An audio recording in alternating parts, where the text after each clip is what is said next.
नमस्कार दोस्तों। आज का जो हमारा टॉपिक होने वाला है वह है कि silt content of the sand. जैसा कि हमने अपने प्रीवियस वीडियो में ये समझा और जाना कि सैंड का सीव एनालिसिस टेस्ट और ग्रेडेशन टेस्ट हम किस प्रकार से करते हैं।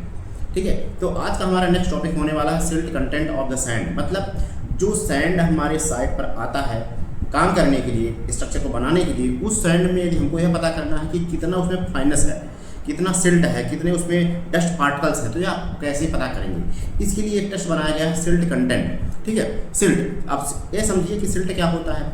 सिल्ट का भी एक साइज होता है। जैसे हमने सैंड का साइज बताया था आपको कि 4.75 से लेकर 0.075 उनके बीच यदि होता है तो वह कहलाता है सैंड। लेकिन यदि इसका साइज और भी छोटा हो जाए, मतलब सैंड से भी छोटे साइज को ही हम सिल्ट बोल देते हैं। बेसिक यदि कहें तो कि 0.075 से लेकर 0.002 mm के बीच के पार्टिकल्स को ही हम क्या बोलते हैं, सिल्ट बोल देते हैं। एक तरह से देखा जाए, जब साइड पर हमारा सैंड जो है पड़ा रहता है और सैंड को अपने हाथ में हम सैंपल करके उठाते हैं और फिर सैंड को गिरा देते हैं, तो देखेंगे हमारे हाथों में क्या होगा, एक डस्ट जैसा लग जाता है। वही सारे डस्ट ही हमारा सिल्ट है, जो कि जब सैंड में यदि सिल्ट है, डस्ट पार्टिकल्स हैं, तो वह हमारे क्या करेगा, मटेरियल को वीकनेस कर देगा। जब हम उस मटेरियल का यूज हम जब अपने कंक्रीट बनाने में करेंगे तो यह हमारे स्ट्रक्चर को वीक कर देगा। तो हम इसलिए हम सिल्ट कंटेंट चेक करते हैं कि हमारे सैंड के अंदर कहीं ज़्यादा मात्रा में मिट्टी तो मौजूद नहीं है, सॉइल के पार्टिकल्स तो नहीं है।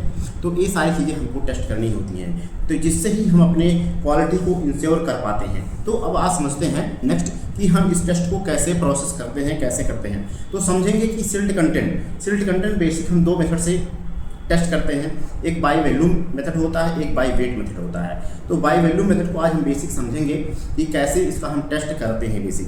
तो सिल्ट कंटेंट क्यों किया जाता है, आप समझिए क्यों किया जाता है। क्योंकि सैंड के अंदर कितने मात्रा में फाइनस पार्टिकल्स हैं। फाइनस पार्टिकल्स मतलब सैंड से भी फाइन पार्टिकल्स कितने परसेंटेज में हैं, ये इसको जानने के लिए हम जो है फाइनस सिल्ट कंटेंट टेस्ट हम करते हैं। नेक्स्ट हम बात करेंगे दोस्तों इसके अपरेटस की।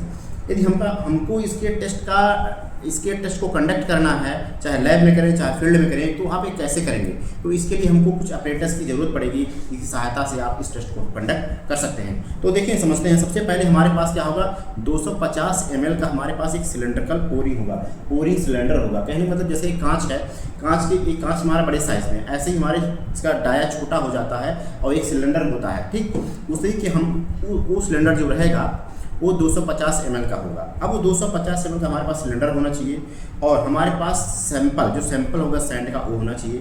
तो पोरिंग सिलेंडर होगा, सैंपल होगा, पोर्टेबल वाटर होगा, शुद्ध पानी होगा, पोर्टेबल वाटर होगा, क्लीन वाटर होगा।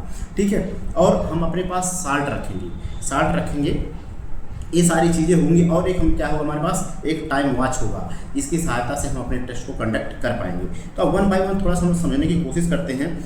अपरेटस हमने समझ लिया है, ठीक है। अब हम बात करेंगे इसके सीधा प्रोसेस के बारे में। मान लीजिए आपने क्या किया, ये मान लीजिए 250 ml का हमारे पास पोरिंग सिलेंडर है। क्या है, 250 ml का सिलेंडर है। अब इसमें क्या होगा, क्या लिखा रहेगा, इसमें मेजरमेंट लिखा रहता है कि 1 ml, 2 ml, 10 ml, 20 ml, 50 ml, 250 ml, इस प्रकार से इसमें लिखा रहता है। तो क्या करेंगे, जो हमारे पास सैंड होगा, सैंड को हम क्या करेंगे, अपने पोरिंग सिलेंडर में डाल देंगे।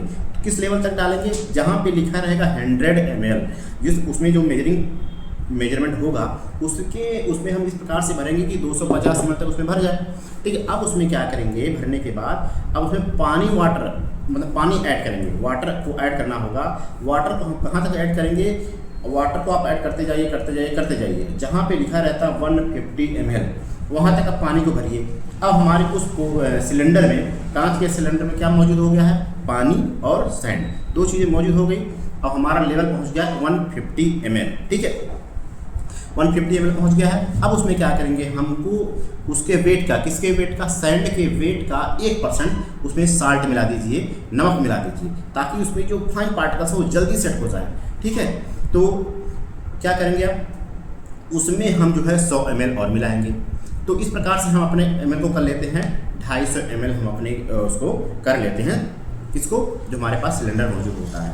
आपने 100 ml सैंड यूज किया, 50 ml पानी ऐड किया, देन 100 ml और पानी ऐड किया, इस प्रकार से आपका 250 ml उसमें हो गया। ठीक, अब उसको प्रॉपर आपने 1% उसमें क्या ऐड किया है, साल्ट भी ऐड किया है। साल्ट ऐड करने के बाद आप उसको प्रॉपर जो है सेक करोगे, ऐसे हिलाओगे। ठीक, हिलाने के बाद आप उसको रख दोगे, कम से कम रखोगे 2 घंटे के लिए।